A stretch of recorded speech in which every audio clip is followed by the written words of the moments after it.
D के लिए plan B. जी, underworld don Dawood Ibrahim को पकड़ने के लिए भारतीय सुरक्षा एजेंसियों ने अमेरिकी एजेंसी FBI से हाथ मिलाया है। दोनों देशों की एजेंसियां डी कंपनी के ठिकानों और कारोबार की जानकारियां साझा भी कर रही है। दाऊद पर शिकंजा कसने के लिए प्लान ए के तहत पाकिस्तान पर दबाव बढ़ाने की तैयारी है, तो दाऊद के आर्थिक साम्राज्य को नेस्तनाबूद करने को तैयार हो रहा है या हो चुका है प्लान बी।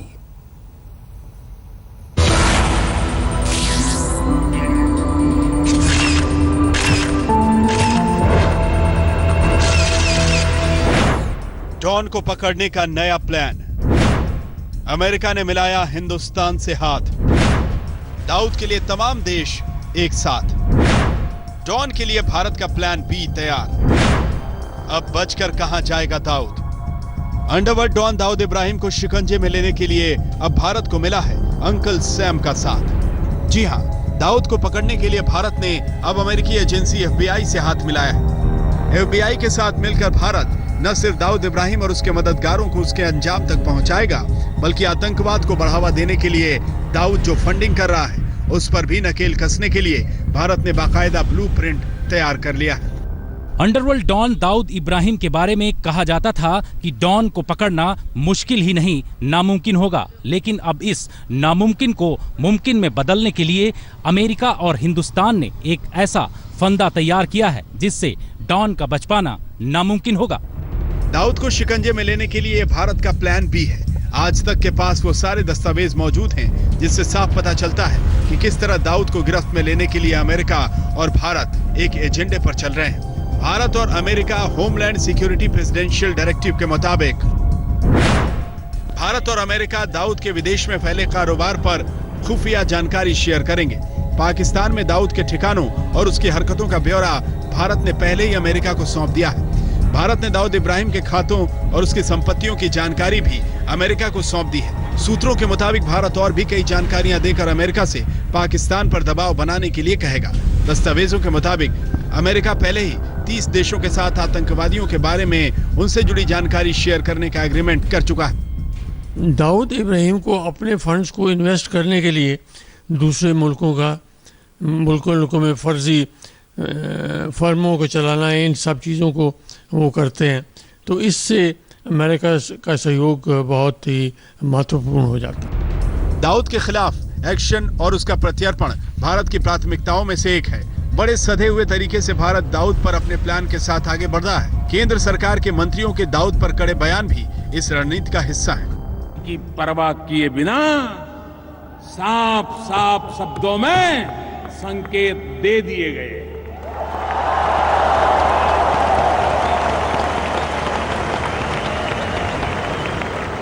आतंकवाद के खिलाफ एकता का स्वर आज इस धरती से उठा है। हिंदुस्तान के दुश्मन चाहे कहीं भी बैठा हो, इस गलतफहमी में ना रहे कि हिंदुस्तान उनके खिलाफ कुछ सोच नहीं रहा है। हम हर वक्त अपने दुश्मन को न्यूट्रलाइज करने के लिए तैयार रहते हैं। हो सकता है करें, लेकिन करने से पहले चर्चा नहीं होगी। करने के बाद हो सकता है हो जाए, हो सकता है ना भी हो। ये डिपेंड करता है कि जो ऑपरेशन हुआ है उसको सरकार दर्जा देती है कि या कवर्ट ऑपरेशन होना चाहिए या स्पेशल ऑपरेशन होना चाहिए। कि ऐसा कोई एहतमाल नहीं है, खुदा खास्ता अगर कोई ऐसी बात हुई तो भरपूर जवाब दिया जाएगा। तो किसी की ये तवक्को हो कि वो ऐसी चीज करके they can get away with it, ये ख्याम खाली है। सरकार की तरफ से इन आक्रामक बयानों का मकसद भी यही है कि दुनिया भर में ये बात जाए कि पाकिस्तान भारत के दुश्मन नंबर 1 दाऊद इब्राहिम को शरण दे रहा है और दुनिया पाकिस्तान पर दबाव बनाए ताकि वो दाऊद को भारत के हवाले कर दे। खुफिया सूत्रों से मिली जानकारी के मुताबिक भारत अमेरिकी एजेंसी FBI से दाऊद की विदेशों में फैली करीब 1 लाख करोड़ रुपए की संपत्ति का ब्यौरा भी साझा करेगा। अंडरवर्ल्ड डॉन का यह साम्राज्य दुनिया के 4 महाद्वीपों में फैला हुआ है। सूत्रों के मुताबिक तुर्की, Spain, Morocco, Cyprus, Africa, UAE, Nepal, Thailand और सिंगापुर में दाऊद की संपत्ति है। सूत्रों के मुताबिक भारत UAE को दाऊद के साम्राज्य की जानकारी पहले से दे चुका है और अमेरिका को इससे जुड़े सारे दस्तावेज मुहैया करवा चुका है, जिसका मकसद है डॉन के बिजनेस मॉडल को नेस्तनाबूद करना। क्योंकि एक बार डॉन का साम्राज्य ढहा तो उसकी ताकत वैसे भी चौथाई रह जाएगी। दाऊद इब्राहिम के साम्राज्य को खत्म करना और उसे अपने शिकंजे में लेना केंद्र सरकार के मुख्य एजेंडे में शामिल है। राष्ट्रीय सुरक्षा सलाहकार अजीत डोभाल और केंद्रीय गृह मंत्री राजनाथ सिंह मिशन दाऊद पर नजर बनाए हुए हैं। ऐसे में केंद्रीय सुरक्षा एजेंसी और अमेरिकन सुरक्षा एजेंसियों के बीच होने वाली बातचीत से दाऊद पर और ज्यादा शिकंजा कस जाएगा। दिल्ली से कैमरामैन मनोज सांगवान के साथ जितेंद्र सिंह, आज तक। अपराध की दुनिया से निकला डॉन यानी दाऊद इब्राहिम अपनी डी कंपनी को किसी सीईओ की तरह चला रहा है। दुनिया के तमाम देशों में उसके अवैध धंधे फैले हुए हैं। खेती से लेकर रियल एस्टेट, पायरेसी और गुटखे के कारोबार में उसका पैसा लगा हुआ है। करीब 1 लाख करोड़ रुपए का है डी कंपनी का यह कारोबार। अंडरवर्ल्ड डॉन दाऊद इब्राहिम का काला साम्राज्य 50 से ज्यादा देशों में फैल चुका है। गुटखा और पायरेसी से लेकर रियल एस्टेट तक के कारोबार में डी फैमिली का पैसा लगा हुआ है। अपनी यूएई यात्रा के दौरान प्रधानमंत्री नरेंद्र मोदी ने यूएई प्रशासन को दाऊद की 50 संपत्तियों की सूची सौंपी थी। दाऊद इब्राहिम कराची में बैठकर अपनी डी कंपनी का पूरा धंधा देख रहा है। यूं तो डॉन का कारोबार दुनिया के 50 से ज्यादा देशों में है, फिर भी उसका सबसे बड़ा अड्डा है यूएई। यूएई में Dawood shopping mall, real estate, media, hotel, gutkha और पायरेसी के कारोबार में सक्रिय है। दाऊद का उन कंपनियों पर नियंत्रण है जो भारतीय पायरेटेड फिल्मों का कारोबार पूरे एशिया, यूरोप और अमेरिका में करती हैं। इंटेलिजेंस के सूत्रों के मुताबिक भारत में 1 अरब रुपए के पायरेसी बाजार के 70% कारोबार पर डी कंपनी का कब्जा है। यूएई में दाऊद ने कई निर्माण कंपनियों, मॉल और तेल कंपनियों में निवेश कर रखा है। यही नहीं, सूत्रों के मुताबिक दाऊद अफ्रीका और दुबई के जरिए हीरो का व्यापार भी करता है। ये भी पता चला है कि दाऊद अफ्रीका के अशांत क्षेत्रों में अवैध तरीके से निकाले गए हीरो के कारोबार को बढ़ावा दे रहा है। अमेरिका और भारत आने वाले वक्त में इस पर भी अपनी अपनी खुफिया रिपोर्ट साझा करेंगे। वो हमारे खिलाफ बहुत चीजें में जुटा हुआ है, मनी लॉन्ड्रिंग में जुटा हुआ है, फेक करेंसी का बादशाह है। बड़े देशों के थ्रू फेक करेंसी हिंदुस्तान में आ रही है। फिर रियल एस्टेट में बेनामी प्रॉपर्टीज उसने कलकत्ता में, बॉम्बे में, सूरत में कई जगह खरीदी हुई है। इसी प्रकार हमारा पैसा जो है लेके उसको यूएई में, कुवैत में लगाया हुआ है। यूएई के अलावा डी कंपनी अलग अलग देशों में अलग अलग धंधा चला रही है।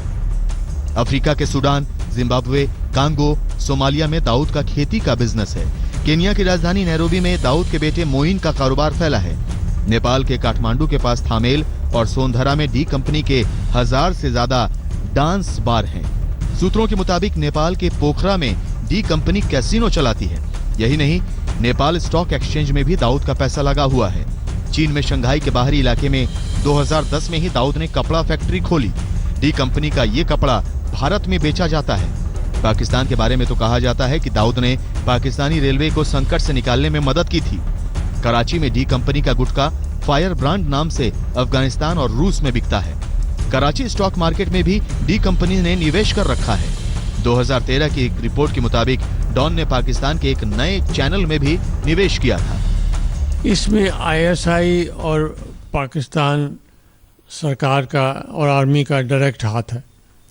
तो इन सब ताकतों के खिलाफ जितना हमें खतरा है, उतना ही खतरा अमेरिका को भी है। तो इसलिए हमारा अमेरिका का सहयोग लेना एक स्वाभाविक है। दाऊद के पूरे साम्राज्य का जो आकलन है वो हैरानी में डालने वाला है। दाऊद इब्राहिम का पूरा कारोबार 1 लाख करोड़ रुपए के आसपास है। दुबई के मनखूल इलाके में दाऊद की 160 करोड़ की संपत्ति है। 750 मिलियन डॉलर की संपत्ति दाऊद की बहन हसीना पार्कर के नाम पर है। 2013 की खुफिया रिपोर्ट के मुताबिक उस वक्त दाऊद का सालाना टर्नओवर 2000 करोड़ रुपए का था। डॉन की संपत्तियों की जानकारी भारत ने यूएई और अमेरिका को सौंप दी है। यूएई सरकार अब दाऊद की संपत्तियों को जब्त करने का फैसला ले चुकी है। सरकार ने इसके लिए बाकायदा जांच एजेंसी भी बनाई है। डी कंपनी की ये संपत्तियां जिन के नाम हैं, उन्हें नोटिस भी भेज दिया गया है। अब तो बस एक्शन का ही इंतजार है। जितेंद्र बहादुर सिंह, दिल्ली, आज तक।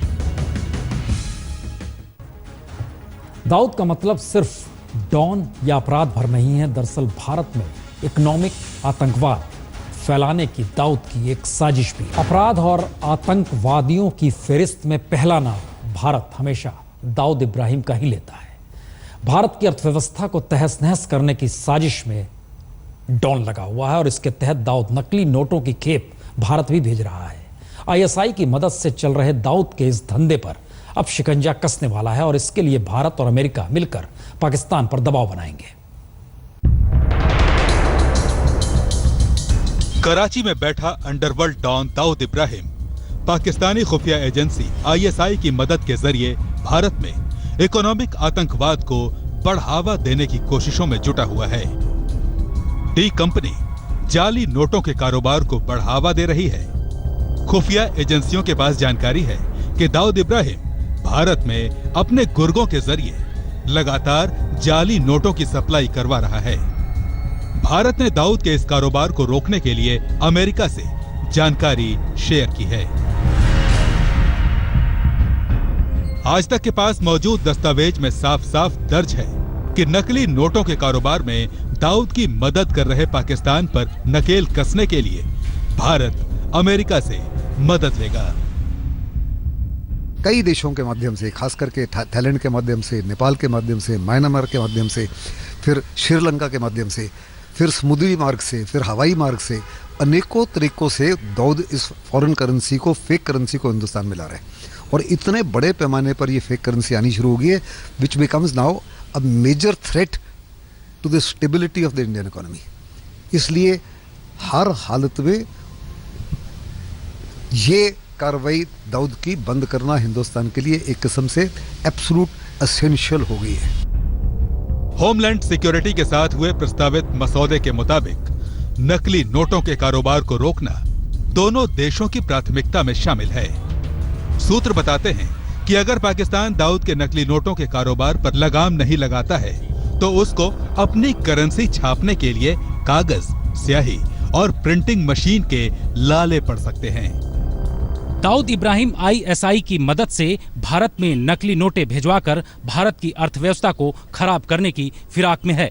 सूत्रों से मिली जानकारी के मुताबिक बांग्लादेश, नेपाल और दूसरे अन्य रास्तों से दाऊद इब्राहिम के राजदार भारत में नकली नोटें भिजवाते हैं। आज तक के पास मौजूद दस्तावेजों में यह साफ लिखा गया है कि भारत और अमेरिका नकली नोटों के कारोबार में शामिल देशों को नोट छापने वाले कागज, स्याही और मशीन की सप्लाई पर पाबंदी लगाने की तैयारी में हैं।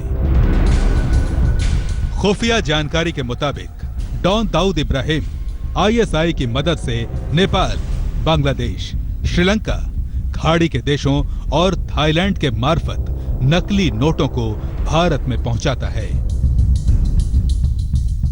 सूत्रों से मिली जानकारी के मुताबिक अंडरवर्ल्ड डॉन दाऊद इब्राहिम पाकिस्तान में उन्हीं प्रिंटिंग प्रेसों में नकली भारतीय नोट छपवाता है जिनमें पाकिस्तान अपने नोट छापता है।